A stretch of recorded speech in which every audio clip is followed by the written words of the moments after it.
Each year, Microsoft Research hosts hundreds of influential speakers from around the world, including leading scientists, renowned experts in technology, book authors, and leading academics, and makes videos of these lectures freely available.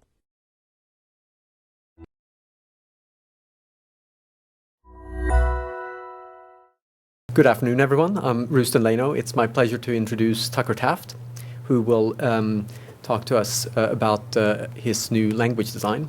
So Tucker has been involved in languages and different program analysis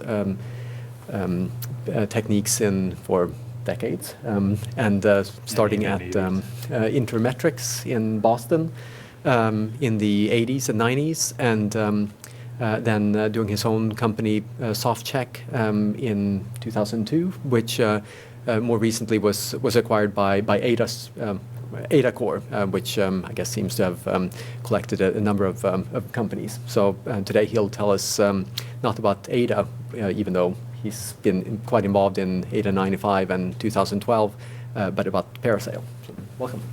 Thank you.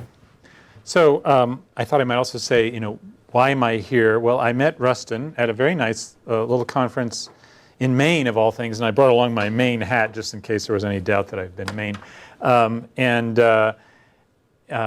Anyway, it was, I think we sat in each other's presentations, and there was a tremendous amount of overlap in what we were having to say about what we believed in and what we were trying to accomplish and so on.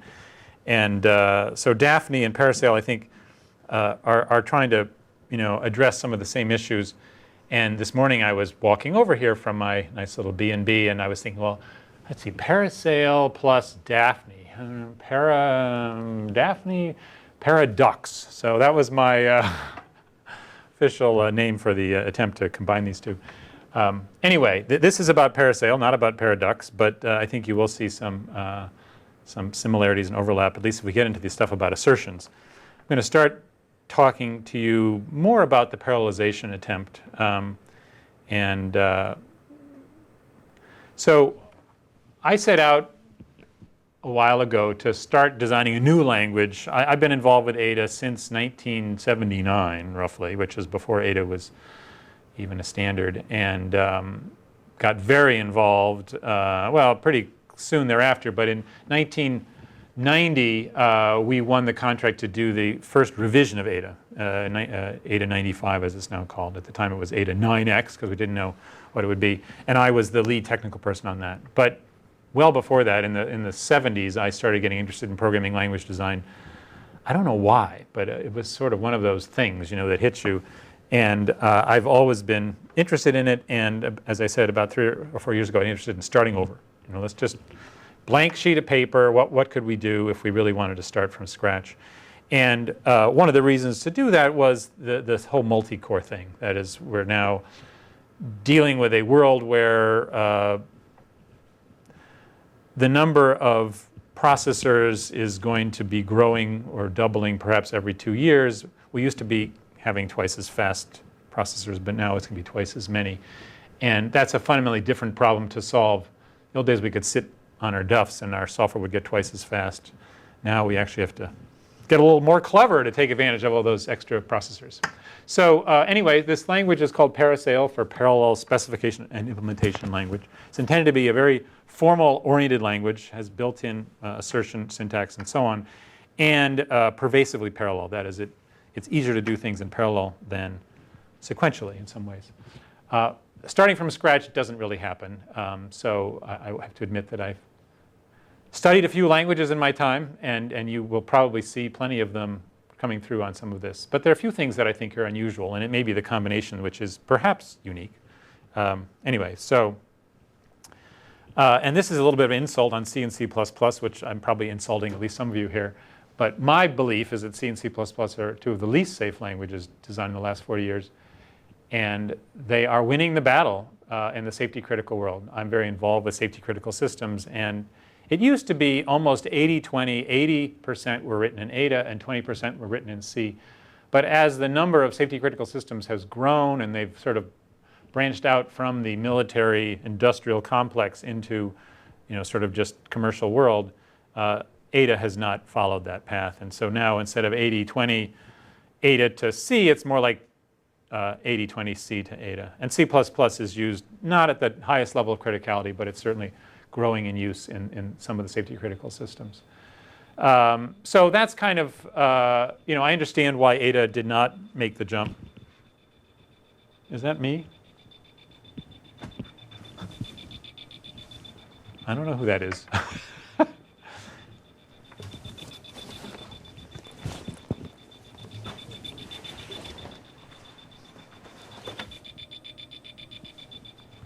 It's not me.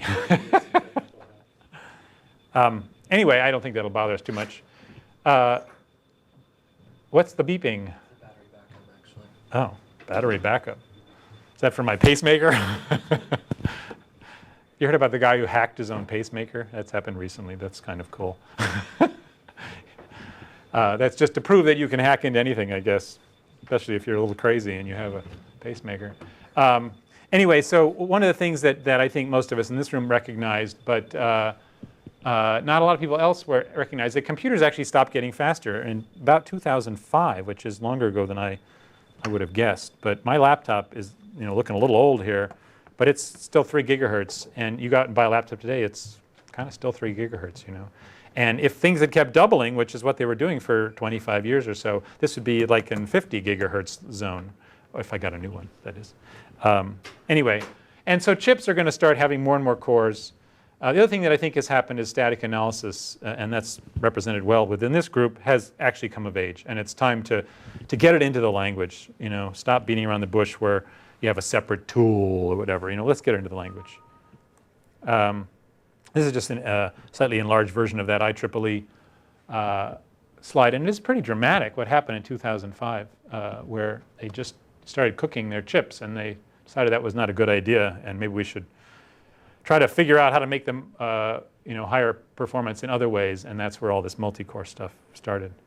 It's interesting to go back and look at articles written in that zone 2004, 2005, 2006, where they realized that things really were going to change. Intel calls this their right turn, because this is a huge deal for them. They were having no trouble selling a new chip every couple of years to people with laptops when it was twice as fast. You got a 1 gigahertz? My goodness, come on, 3 gigahertz is where it's all about. But now it's kind of hard to convince people to say, oh, you got to have a new laptop because it's sort of prettier or thinner or something. Anyway, I mentioned I drew from various languages. ML was certainly a source of much inspiration. Ada certainly. Cyclone. I don't know if you know Greg Morissette, but this is something he worked on with region-based storage management. CUDA, Silk a lot from Silk. Anyway, a lot of these influences will show up probably. So I had this idea, new programming language, and I knew I wanted to have lots of good parallelism and lots of good formalism. And I really knew that I was going to start adding things. It had to start from a pretty simple core. So I started ripping things out from languages that I loved to try to get down to the absolute bare minimum. And I think if you can do that, that's generally a good thing. If you're trying to do parallelism and formalism, well, one thing was to make conceptual room in people's minds. If the language is already complex and then you start adding more into it, it's going to be really hard to deal with. But the other reason was I wanted to be pervasively parallel and safe and easy to verify. Maybe easy to verify is overstatement. Straightforward, that's my usual word when I can't say easy, but easier to verify. And getting rid of things is definitely a good place to start when you're trying to do that. Parallelization, parallel by default. Every expression is parallelizable. So if you write f of x plus g of y, f of x and g of y can be evaluated in parallel. And the programmer doesn't have to worry about it. It happens automatically. If you look at languages, if you're familiar with Silk, it's a language that was done, came out of MIT, Charles Leiserson, I believe, and then was bought by Intel, and they've put more energy into it. It has very easy parallelization, but you've got to say spawn. If you want an expression evaluated in parallel, you say spawn this or spawn that. And it's caveat emptor. If you say that, they're assuming, well, then I must be safe to do that. There's no real guarantee that that's a safe thing to do. I wanted a language where there wasn't any of that issue, that the parallelization was always safe, and if it wasn't, the compiler would catch it. And make it so easy and sort of baked in that it's easier to write parallel than sequential. because I think if we're going to get our programmers to all write it this way, we have to make it really easy. And then from the formalization point of view, there's been a growing acceptance of pre and post conditions, type invariants, that sort of thing, getting them right into the program. And in my view, the compiler ought to be the one that's enforcing these. Now, it may be a smarter compiler than your average bear. Maybe it has Boogie and Z3 in its back pocket. But I think from the programmer's point of view, it ought to be part of the same tool. Every time you compile it, that gets checked. And if you can do all that at compile time, then do we really need runtime exceptions and the overhead of runtime exception handling and the conceptual overhead of dealing with exceptions, which make thoroughly testing a system much harder. So I'm hoping no. So here's my little list of simplifications. And actually, there's more than just these, but this is already enough to have something to chew on. So no pointers. That was actually kind of came last. It was not where I started at all. I knew global variables were going to be trouble. If you're trying to parallelize f of x plus g of y and you're not allowed to look inside them, you're just looking at their spec. Well, either you've got to be very explicit about what modifies what, which is a pain in the neck for programmers to maintain, or you've got to just say, well, no global variables. Why do we need them? Well, we're used to them, or it's painful to pass around parameters and so on. But I was willing to give it a shot anyway. No hidden aliasing. That is, when you get into procedure, if you've got two parameters, x and y, you can rely on the fact, and one or the other of them you can do an update on. You can rely that they're not the same parameter. So if there's any aliasing, it's things like a sub I versus a sub j. Those might be the same, and that's determined by whether I equals j. But x versus y, well, there's no way those could be aliased unless you passed them as a parameter, for example, or one was a global and one wasn't. So getting rid of that sort of aliasing. And then various other simplifications. This one is, I think, relevant to people thinking about parallelization. A lot of languages have explicit threads or are adding them, as C++ just did recently. And I think that's not the way to achieve massive parallelization or pervasive parallelization. It's like asking programmers in the old days in C, you had to say, I want this variable in a register.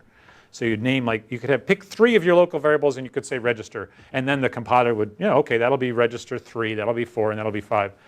And at some point we said, that's not really the programmer's concern.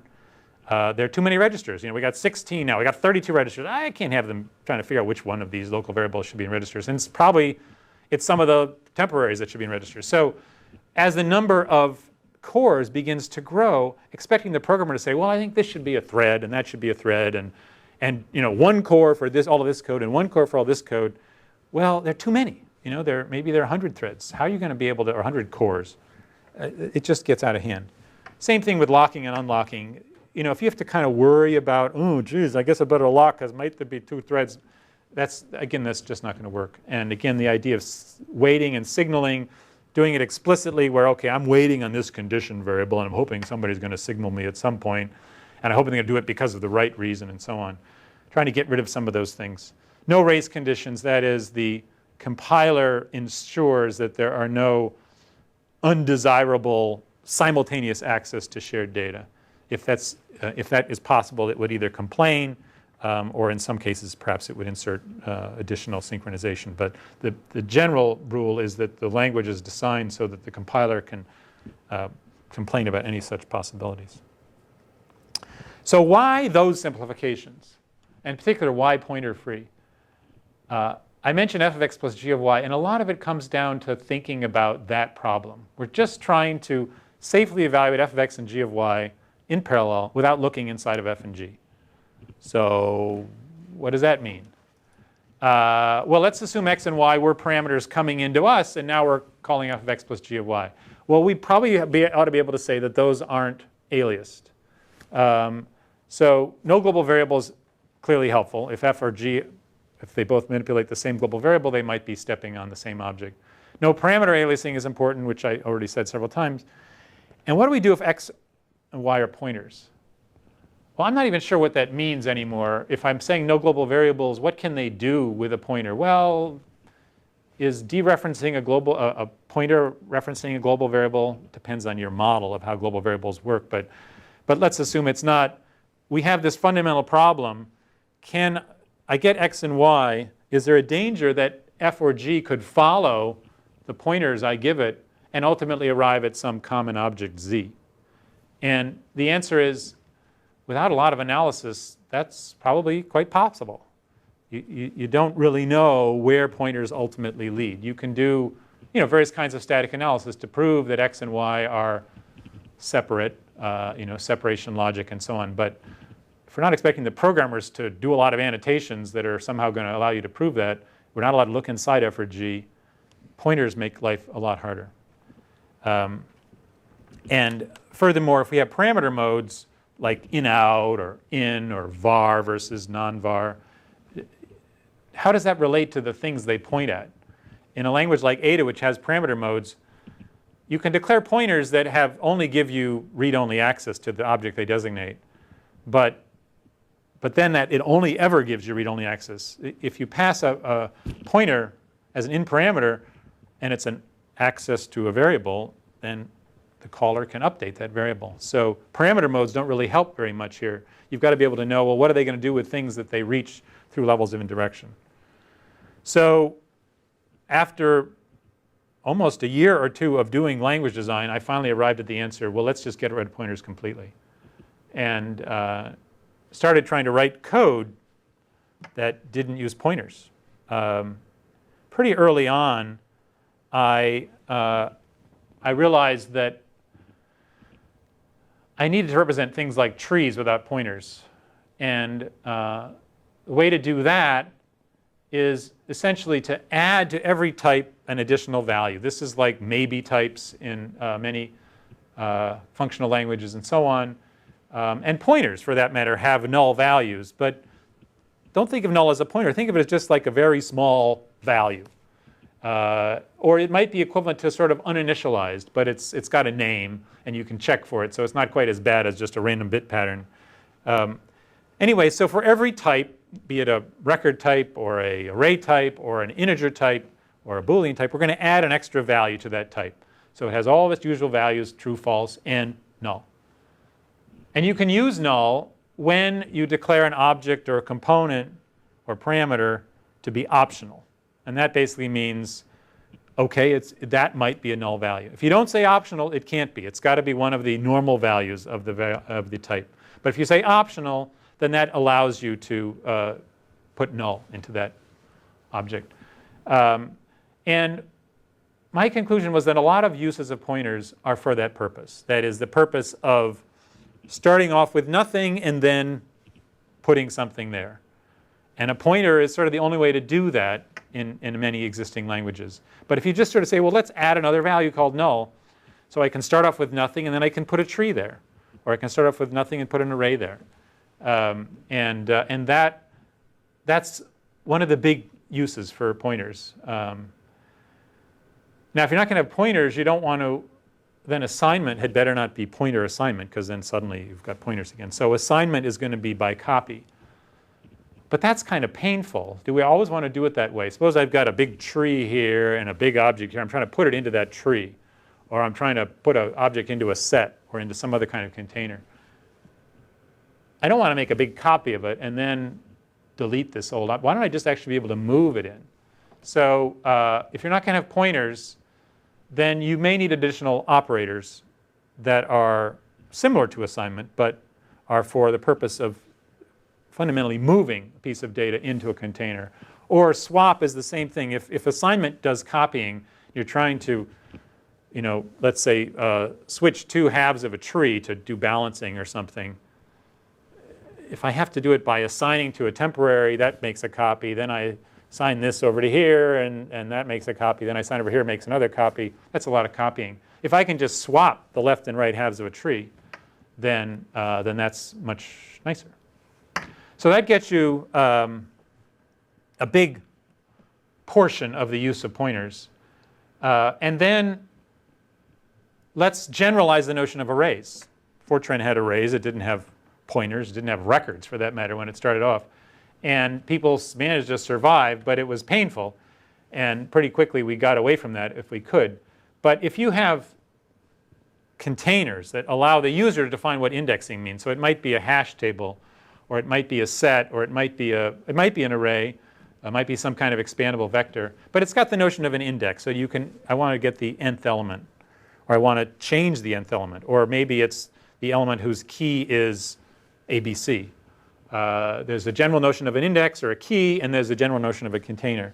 And if we allow the programmer to implement these sort of containers and then use indexing syntax to refer to them, perhaps we don't really need pointers even for cyclic data structures. We know for tree-like structures we can do without them, but for cyclic data structures it's pretty hard to do without them unless you have some alternative. And so let's just make indexing very general. The individual elements in your container can grow and shrink because they can be null and they can become non-null values. So we can write things like for each n in directed graph sub I dot successors loop. And the successors are not pointers, they're a set of node IDs. And we're now iterating through all of the successors of some graph. And we can add edges to the graph, we can add nodes to the graph, and so on. But we don't really need pointers for that purpose. In fact, in my experience, when I started looking at code I'd written in the past using a language that had pointers to do directed graphs, I frequently didn't use the pointers to do the directed graphs. I frequently did it this way anyway for other reasons, like the nodes often have existence independent of who's pointing at them. You create a graph with a bunch of nodes, and then maybe you add edges and you remove edges and so on. But you don't want the nodes to just disappear because no one's pointing at them, because they have some existence independent of the edges connecting them. So it's not obvious that pointers were the right solution for a directed graph anyway. So my hope was, well, given this, I can do anything that I could have done with pointers. And with this additional stuff, I minimized the actual need for them. The other thing that came along with this was objects are now sort of self-contained. That is, they grow and shrink, but they don't dangle, if you will. You can't have a dangling reference to an object because there are no references at all. Objects live conceptually in a stack frame where they're declared, and they can grow and shrink, but no one's going to have a pointer to them that might outlive their lifetime. So that allows you to change your whole storage management approach. So no global heap, because you don't need to create objects in places where they can live indefinitely. They can only live as long as the scope in which they exist. So we now move all of our storage management to be local region-based storage, where the objects are local and there's essentially a local heap, which is essentially what a region is. And their growth and their shrinkage is all within that local heap. Question? Yeah. So if indexing, so you're not going to have a heap in the sense, well, you're not going to have cycles, really explicit cycles, because you don't have pointers. Right. So, but you're going to simulate that because you're going to say, well, the index of this thing is over there in that collection at index J, right? An index is just a value. It's just a key of some type. You can use it to some degree as you see fit. It's just it's a scalar value. It's a string, and you can store it in other. I mean, here I'm imagining I've got a set of those indices stored in the successors set, but I could have come up with. I mean, where did I come from? Maybe it was passed in as a parameter, or maybe it was the resulting. Be out of bounds. You said you had no runtime exceptions, so you still have the notion of a data structure with some bound, to some extent. Right. So there are preconditions on using indices under certain circumstances, and for example, it might be that it's got to be in the range 1 to 100 if it's a 100-element array, and so those preconditions are things that have to be actually checked at compile time. And you have to prove that you're within the range. Or the alternative is you might have a data structure like a map where it returns a null if there's no value at that index. So those are the two ways you would deal with that. Does that answer your question? Okay. Other questions? And one thing that you often or that you do bump into is you've now got a tree, let's say, and it's maybe fairly elaborate, and you've now asked to have this sub component replaced with, it's currently null, so it's sort of like a little stub on the end of a tree somewhere, and I'm now going to put a branch there. And let's suppose I do this by passing passing it as a parameter, as a var or an in-out parameter, that particular stub, I want you to stuff something into it. Well, currently it's null.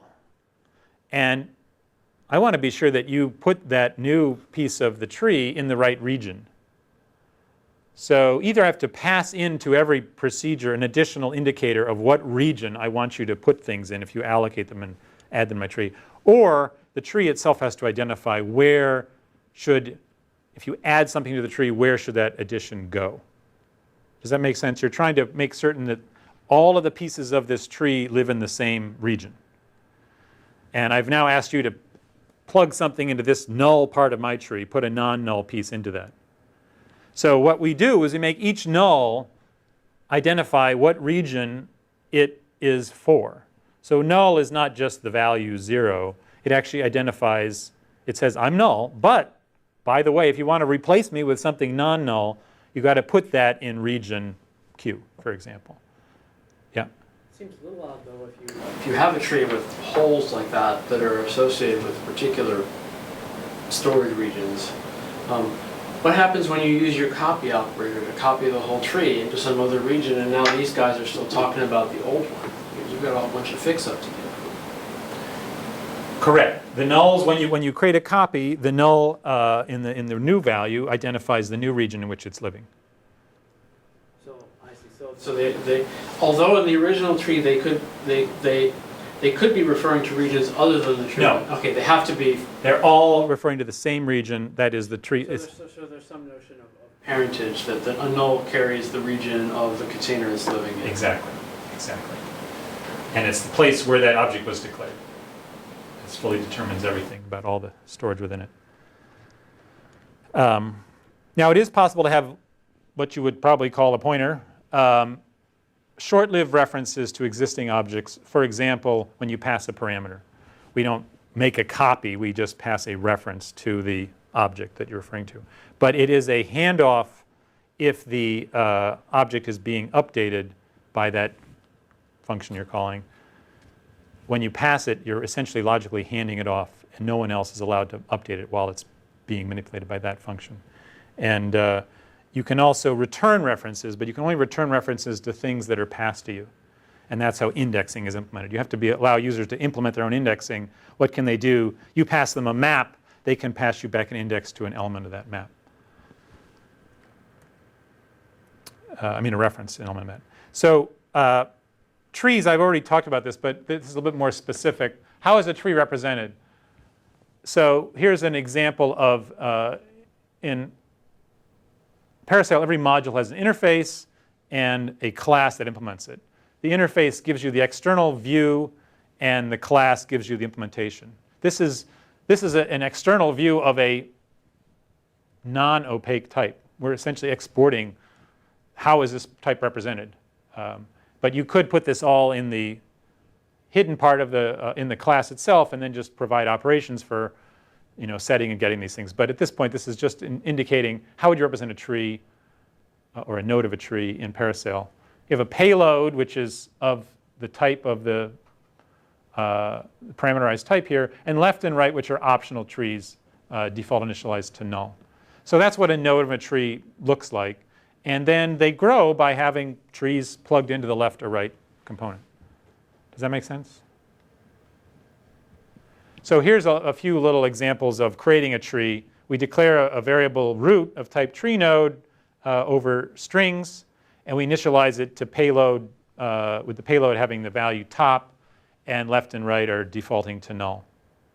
Then we can assign into the left tree a new tree node with payload L, and with the right tree being payload LR. And conceptually, these are values as opposed to things that are pointed at. These are just values whose size is more dynamic than the average value, but conceptually it's a value semantics. And then if I wanted to move some part of the tree from one place to another, I can use this move operator, which has a side effect of leaving the right-hand side null. So it essentially, at a semantic level, it's copying the value of the right-hand side into the left-hand side and setting the right-hand side to null. If these two happen to be from the same region, you can do that without physically copying. You can just essentially move the underlying pointers. But from a semantic point of view, this is an assignment followed by setting the right-hand side to null. Does that make sense? OK. Anyway, a little bit about region-based storage management.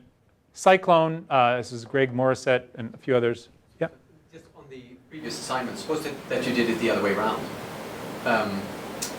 Root.left.right gets root.right.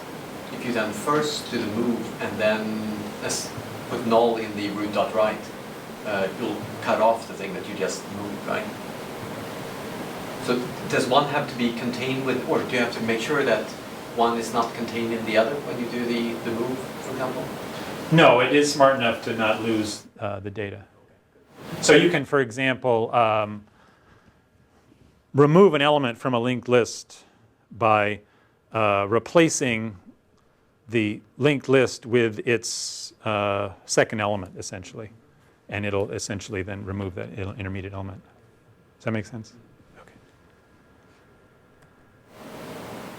Okay. So region-based storage management, you may be all familiar with it. This is a little bit of a twist on it in that in Cyclone, there are pointers, but the pointers have an implicit region associated with them.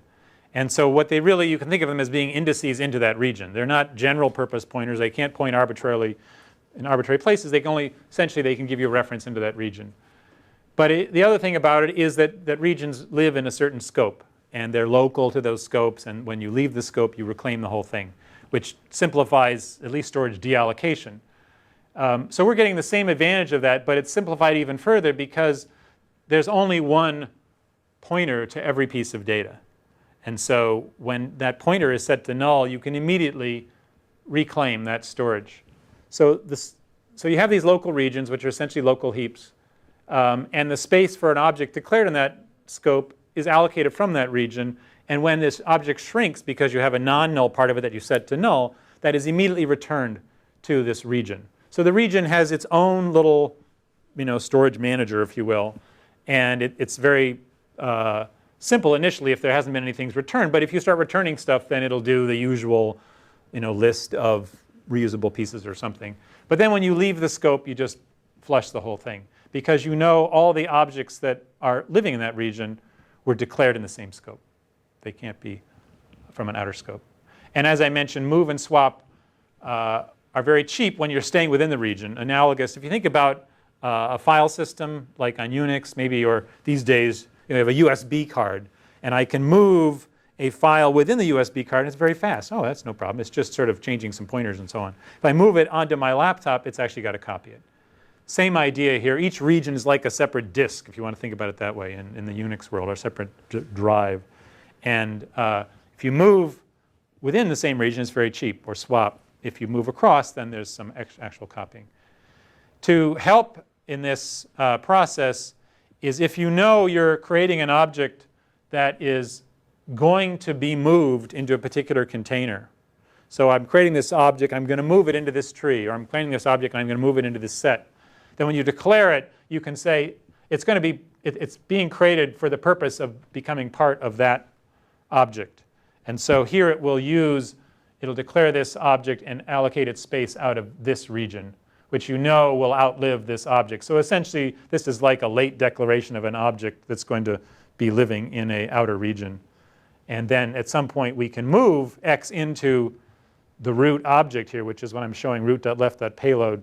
We move X into that. And now we know that'll be cheap. This is just a hint. It could be completely ignored. It wouldn't change the semantics, but it affects the performance. Does that make sense?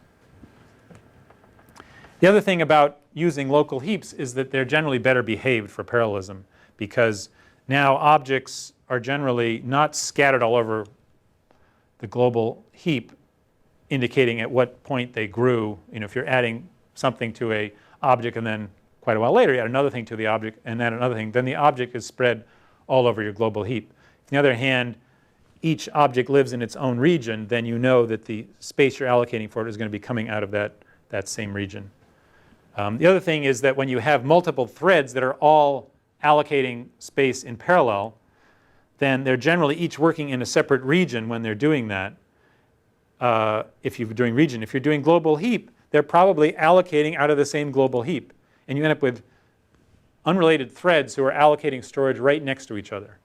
And if they're going to be updating that storage, that's really bad news, because you're going to get into cache false sharing kinds of things where they're essentially knocking each other's data out of the cache. So region-based storage management is essentially better behaved when you start getting into multiple cores. Yeah? So what do you do about loop carried state? If I have a long-running loop that's carrying state from each iteration to the next, and I have to declare a region that encloses the entire loop in order for the object to be live, right? In which case I would not reclaim it until the entire loop exits. Loops are implemented by having each iteration be its own thread. And when you start another iteration, you can pass it some parameters. And those might be what it needs to do the next iteration, for example. So each iteration of the loop is a separate thread. So how do you do loop carried state? At the end of one iteration can pass a parameter to the next. I don't know if that's answering your question. In which case you wouldn't be able to, I guess you could reuse a thread in that case. Yes, the thread is now reusable. I have to see an example to exactly answer your. So the thing in Cyclone where one thing that was a problem was that regions were not sufficient to be able to write arbitrary C programs. That you ended up having to do things like having linear types and so on, so that you could escape the lexical scoping of a region-based storage management system, so that you could do things like loop carried state. Because otherwise you would just run out of memory if you were sitting in a large loop, and you would never free the region. Why is the loop carried state growing? That's what I'm not certain what you're. Everything that was, it may grow in some cases, but it would all be allocated into a region that contained the entire loop. So you wouldn't free that region until the entire loop exited. Yeah, I guess I have to see the example, because each iteration of the loop has its own region, potentially, if it needs one. And then you have the outer region. But the loop carried state is, I'm not certain what makes it grow. I'm trying to think of examples where it would be growing, and that would be helpful to see.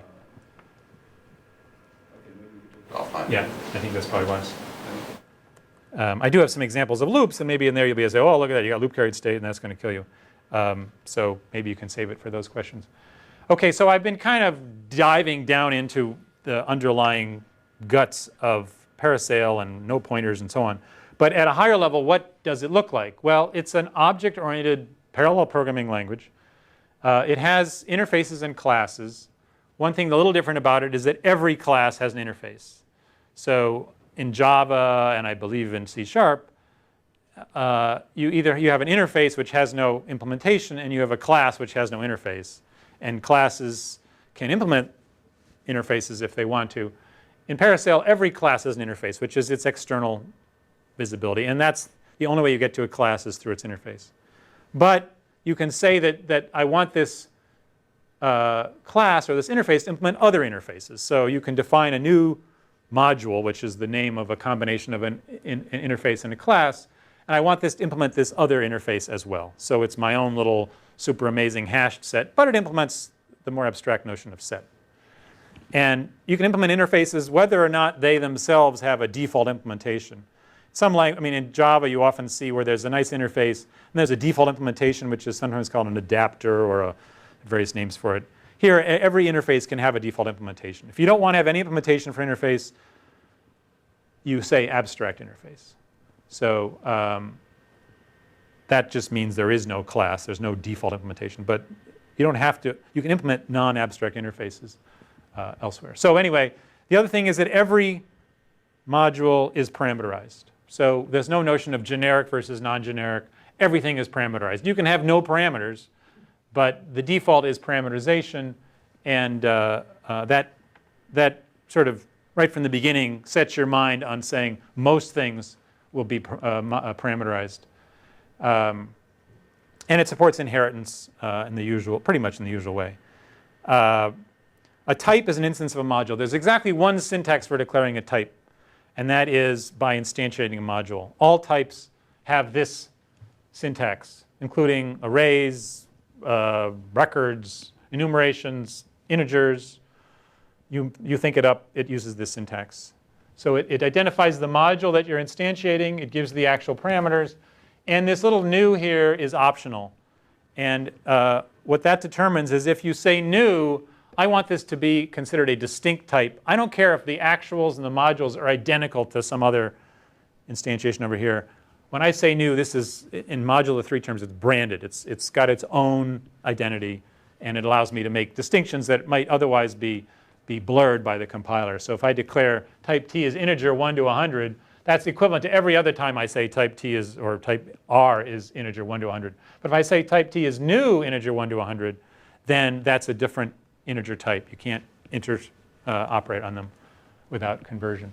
Is that a purely static notion? It's a purely static notion. So the representation will be the same? Yes. Okay. Yeah.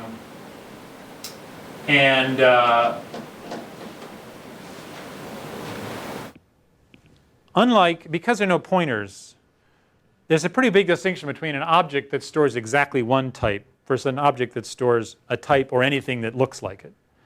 So if you want to have actual polymorphic objects, so you have an array of hashed sets, or you have an array of any old kind of set, those are considered different things. So if you want to have a polymorphic array, for example, or just a polymorphic object, then you add a little plus sign at the end of the name of the module, and that becomes anything that implements that, or the end of the type, into the name of the type. So set plus would be, or set integer plus would be anything that implements the interface set instantiated with integers. And you could have an array of them and so on. Because you've got this, because objects can grow and shrink, there isn't this problem where once you create it, it's sort of locked into a particular type. You can store a different kind of set into a polymorphic set type during its lifetime, and that's just fine. Or you can set it to null. But it's because of this expandable storage model, it means that you can do things that would be a little awkward or would somehow be inefficient in other languages. So a type is an instance of a module, an object is an instance of a type. And you can either have vars or constants, and you can initialize the vars. You must initialize the constants. If you say optional t here, then the default initialized to null. If you don't say optional t, then it's not initialized from the point of view of the semantics, and you must initialize it before you use it. So that becomes another verification condition, if you will, to be proved. And that one's a little easier than most. So we've got module type object and then operations, which are the things declared in modules that are operate on objects. So the code, all the code lives in operations. So I said most of this. All modules are parameterized. All modules are interface unless abstract, a class, blah, blah, blah. Is type use. OK, so in type use structural equivalence unless marked new. So if they have identical module, identical parameters, then they're equivalent unless you say new. Here's just a little bit of syntax. We've already seen one before, but this shows you an interface n queens, the parameters, and then here's some local types that have been declared. And here we have one. We used branding here to get a new integer type, which we're going to use. It's going to have this bounds minus 8 times 2 to 8 times 2 or whatever. These are used for numbering the diagonals on a chessboard. This is for numbering the rows. This is for numbering the columns. And this is used for, we're trying to do the n queens problem. One solution for the n queens problem is a list of column numbers indexed by row, essentially saying, for this row, where is the queen? So if it's, the first row, the queen is in column 1. The second row, the queen is in column 3. The third row, the queen is in column 5, and so on. So a solution to the n queens problem is an array of columns. I wrote optional here just to sort of show the syntax, but also to show a post condition. So when you start off trying to come up with a solution, you don't have any queens on the board. So their column number is null. So in what's in row 1? Null, no queen. What's in row 2? Where are they in row 2? Null. So you start off where the empty or the incomplete solution has nulls for all of these guys. And then we define this function place queens, which returns you a vector of solutions. The intent is it returns you a vector of all possible solutions. And here is a post condition where we're saying that for all solutions of place queens when used here is talking about the result of calling it. So it's sort of place queens results. For all of those solutions, for all of the columns of the solution, the column is not null. So all we're claiming is that we're returning a vector of these guys, but when you get it, all of these column numbers are filled in. So that's the promise. Does that make sense? So little bits of syntax here. Things that are assertion-ish, like constraints. We have got some constraints here on these row and column numbers. Post conditions, preconditions, so on. They all uniformly use this brace notation, sort of borrowed from Hoare logic, where preconditions would come before the arrow here, post conditions would come after. And then there are type invariants, which appear kind of in the middle of or class invariants in the middle of a class definition. But generally, any place you see one of these guys, that's some sort of assertion-like thing. In terms of calling operations, you can either put the object out, the first parameter can be put out front, sort of like a lot of object-oriented languages, or you can put all the parameters inside. If you need to identify the operator, you can use the type : operator. But in general, the namespace is automatically searched, the namespace of each parameter type. So if you've got x plus y, it'll look for a plus operator in the module that defines the type of x and the module that defines the type of y. So you rarely have to qualify operators or any kind of an operation name. It all pretty much finds it by doing overload resolution. And it uses the context to do that, so it's pretty rich in its ability to find the operators. Yeah? Back on the queen space, the capital N in your type, is that something that's static at compile time, or can you actually instantiate these interfaces on different numerals at runtime? I'm thinking I want to write a program that lets the user tell me. Right. This is a kind of a weird way to do it. It would make more sense to pass it as a parameter at runtime.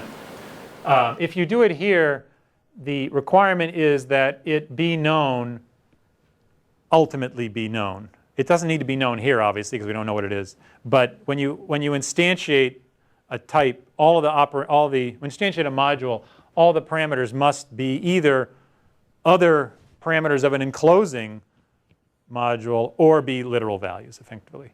So, It's the usual static instantiation. Exactly. There's nothing. That's almost more methodological. If you're going to prove things, sometimes you want to be able to expand them out. And so it's sort of saying, well, let's not make the prover's life too hard. There's nothing really in the language that couldn't deal with these dynamically, since most of the time you don't know what they are. It's more just the overall, there's kind of a guarantee that if you go back to the very initial instantiation, you'll know everything, which is sort of nice in some cases, but it's really more of a methodological thing. In some ways, that's the difference between the parameters to a module and the parameters to a operation. Okay, the other thing that's a little different is that there are 5 types that each correspond to each kind of literal. So unlike in C, where you've got to say, well, this is a long integer literal or a very long float integer literal or something, there's just one integer literal, and it's universal, it's infinite precision. Same thing with real. String, universal string is an arbitrarily long vector of universal characters. Universal characters are Unicode. You get Klingon and everything else you could imagine. And then the one that's a little odd here is universal enumeration types. It's not odd if you're familiar with how things in Lisp work, but essentially we've given them a distinct syntax. So when you want to define an enumeration type, you're not introducing new literals. The literals are out there. You're saying that these literals are legal values of my type or can be converted to my type. The way literals work is that to allow to use a literal with a given type, you have to declare the from univ operation.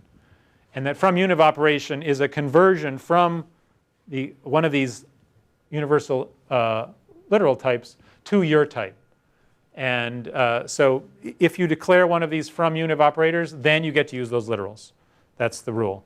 And the precondition on that conversion determines what subset of those literals you can use with this type. So if it's a 32-bit integer, then the precondition on the from univ would be it's got to be in the range -2 to the 31st to +2 to the 31st minus 1 or something. If it's an enumeration type, the precondition is critical. It identifies which enumeration literals can be used with this type. So if it's red, green, blue, then the precondition says it can only be red, green, or blue. And does that make sense? And if you want to do 32, if you want to do conventional 8-bit characters, well, then it would have to be, the character code would have to be in the range for that purpose. So I talked a little bit about the generalized indexing. Basically, all these different kinds of things can all be seen as either kind of key is value or key goes to I'm here, kind of like a set. And they're homogeneous at compile time at least. They might be conceivably polymorphic at runtime, but from a compiler point of view, they all look the same. And you want to have things like iterators, indexing, slicing, combining, merging, concatenating, and so on. You might like a representation for empty containers, some way of creating a literal container. They can grow and shrink over time, automatic storage management. So the idea is there's some nice syntax I'd like to be able to use with my type. In the same way that if you define that from univ operator, you get literals. If you define a certain set of particular operators like indexing and the empty bracket and or equals and a few others, then you can use the nice syntax. And here's an example of the syntax. Container subindex is for indexing. Container sub a dot dot b is for slicing. Empty brackets for empty container. You can do literals, both positional and named literals, and so on. And these just are syntactic sugar for a call on one or more operators. Building up a thing like this, it calls the empty container operator, then it calls something to add more elements into the container. So the compiler generates those calls for you. And then if it finds a bunch of calls which depend only on values that are known at compile time, then it essentially evaluates them at compile time and replaces it with a reference to that constant. So it does make these operations to implement things like containers, but if it's 1, 2, 3, it will actually do the computation at compile time to evaluate that aggregate.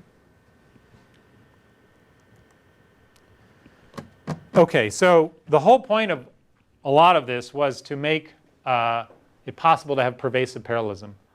And I've already talked about why. The underlying model is there are thousands of threads. It's too many to worry about individually. So it's going to be, we're just going to use them like water. Use them like registers. Use them like virtual memory. They're just a resource. They're not something that you should be getting too hung up about individually. Your goal is to use as many as possible. And the language should make that easy. And it should also prevent some of these nasty situations automatically. I think if you're familiar with how register allocation works, it's actually a pretty similar problem. You're trying to avoid, you're trying to use cores in the same way you're trying to use registers, trying to avoid stepping on the, using the same register for two different variables that have overlapping lives and things like that. Parallel by default, syntactically, f of x plus g of y. Tennis, well, I'm missing my tennis state. How bad is that? So f of x plus g of y is evaluated in parallel, or at least it can be. The compiler decides whether to do it, but it doesn't have to do any work. If it sees f of x plus g of y, it will say, well, that can be evaluated in parallel. In fact, you can't write something that cannot be evaluated in parallel. That would be illegal. You can't say f of x plus g of x if f of x and g of x can both update, or if either one of them can update x. That would be illegal in Paracel. So everything you're allowed to write can be evaluated in parallel.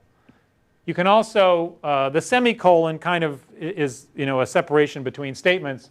If you really want to say, I want to do all these things in parallel, you can put double vertical bars, and then you're limited to the same rules that you can't write that unless they can be safely evaluated in parallel. If you use a semicolon, then that says, well, if you can do it in parallel, please do. If you can't, don't complain. And then there's another operator which says, then.